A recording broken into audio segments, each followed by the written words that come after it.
اعوذ باللہ من الشیطان الرجیم بسم اللہ الرحمن الرحیم الصلاۃ والسلام علیکہ یا رسول اللہ صلی اللہ علیہ وآلہ وسلم۔ السلام علیکم رحمۃ اللہ وبرکاتہ۔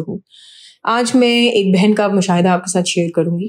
وہ کہتی ہیں کہ ویسے تو مجھے بچپن سے درود شریف پڑھنے کا شوق تھا، میں بچپن سے درود شریف پڑھتی چلی آ رہی ہوں، لیکن اس وقت مجھے درود شریف کی اہمیت کا کچھ خاص اندازہ نہیں تھا۔ اب جب کہ میں درود شریف پڑھنے والوں کے بہت سے مشاہدات سنتی ہوں تو مجھے بہت حوصلہ افزائی ملتی ہے اور درود شریف کی اہمیت کا اندازہ ہوتا ہے۔ تقریباً پچھلے 2 سال سے روزانہ میں کم از کم 1000 مرتبہ ضرور درود شریف پڑھتی ہوں، اس سے کم پڑھنے کا تو سوال ہی پیدا نہیں ہوتا۔ کہتی ہیں کہ جب کووڈ سٹارٹ ہوا تھا تو اس وقت درود شریف کی کچھ ویڈیوز دیکھتے ہوئے ایک صاحب کی ویڈیو میری نظر سے گزری جس میں انہوں نے 1 کروڑ مرتبہ درود شریف پڑھنے کا ذکر کیا تھا، تو میں نے بھی نیت کر لی اور اب میں اس میں اپنا درود شریف ایڈ کرتی جاتی ہوں۔ میں درود شریف کی بہت ساری ویڈیوز دیکھتی رہتی ہوں کیونکہ حوصلہ افزائی رہتی ہے۔ اس کے علاوہ میں نے درود شریف کے بہت سارے گروپس بھی جوائن کیے ہوئے ہیں۔ کہتی ہیں کہ درود شریف کو مستقل مزاجی سے پڑھنے کے بعد میری زندگی میں جو سکون آیا ہے وہ ناقابل بیان ہے، ایسے جیسے میری بے سکون زندگی میں ایک دم سکون آ گیا ہو۔ میرا یہ مشاہدہ شیئر کرنے کا مقصد بھی یہی ہے کہ اگر ایک بھی شخص میرا یہ مشاہدہ سن کر درود شریف پڑھنا شروع کر دے تو یقیناً میرا مقصد پورا ہو جائے گا۔ میں ایک گورنمنٹ اسکول میں پڑھاتی ہوں اور یہ گورنمنٹ اسکول میرے گھر کے پاس تھا، مجھے آنے جانے میں کوئی دقت نہیں ہوتی تھی، لیکن جب میرا پروموشن ہوا تو میرا ٹرانسفر گھر سے واقع بہت دور ایک اسکول میں کر دیا گیا۔ ساتھ میں ہی مجھے دوپہر کی شفٹ میں ٹرانسفر کیا گیا تھا کہ جس کی وجہ سے نہ مجھے دن گھر میں ملتا تھا نہ شام، کیونکہ اس کے ٹائمنگز دوپہر 1 بجے سے لے کر شام 6 بجے تک تھے۔ اکثر اوقات میرا عصر اور مغرب کا ٹائم بس میں ہی سفر کرتے گزر جاتا تھا۔ یہ اسکول میرے گھر سے بہت فاصلے پہ تھا تو مجھے اکثر اوقات 2 سے 3 بسیں بدل کر اسکول آنا جانا پڑتا تھا، لیکن میں نے ایک کام یہ بنا لیا کہ آتے جاتے بس میں سفر کرتے ہوئے میں ہر وقت درود شریف پڑھتی تھی۔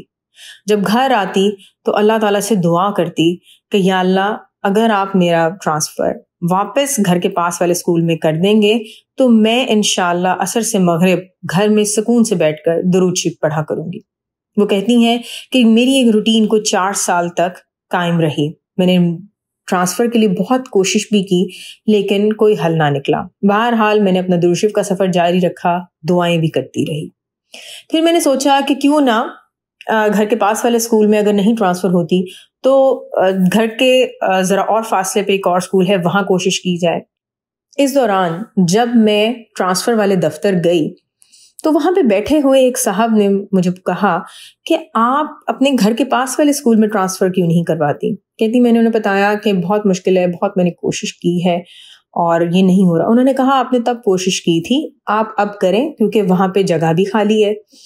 کہتی ہیں کہ یوزلی اس کام کے لیے آپ کو بہت اپلیکیشنز فل کرنی پڑتی ہیں، ایک پروسیس ہوتا ہے جس سے گزرنا پڑتا ہے، اور ان ٹرانسفرز کے لیے لوگ لاکھوں روپے کی رشوت دیتے ہیں، لیکن اللہ کی طرف سے یہ کرشمہ ہوا، ایک معجزہ ہوا میرے لیے، یہ درود شریف کی بے شک برکت ہی ہے کہ نہ میں نے کوئی اپلیکیشن فل کی، نہ کسی پروسیس سے گزری، نہ مجھے لاکھوں روپے کی رشوت دینی پڑی، اور ان صاحب نے وہاں بیٹھے بیٹھے اسی وقت لسٹ میں میرا نام شامل کر دیا اور 1 ہفتے کے اندر اندر میرا ٹرانسفر اپنے گھر کے بالکل پاس والے اسکول میں ہو گیا۔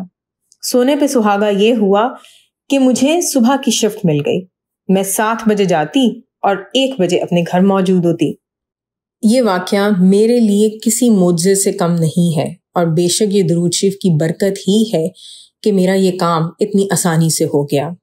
الحمدللہ اب میں وقت سے اپنے گھر آ جاتی ہوں اور عصر سے مغرب ضرور درود شریف پڑھتی ہوں۔ میں روزانہ مختلف قسم کے درود شریف پڑھتی ہوں، اس میں کم از کم روزانہ میں 200 مرتبہ درود ابراہیمی پڑھتی ہوں، پھر باقی تعداد میں درود رحمت، درود خضری بھی شامل کرتی ہوں۔ اللہ تعالیٰ ہم سب کو بہت سا درود شریف پڑھنے کی توفیق عطا کریں، اور اللہ تعالیٰ نے جس طرح درود شریف کی برکت اور رحمت سے ان بہن کے لیے آسانیاں پیدا کی ہیں، اسی طرح ہر درود شریف پڑھنے والے کے لیے آسانیاں پیدا کر دیں۔ آمین ثم آمین۔ الصلاۃ والسلام علیکہ یا رسول اللہ صلی اللہ علیہ وآلہ وسلم۔ السلام علیکم رحمۃ اللہ وبرکاتہ۔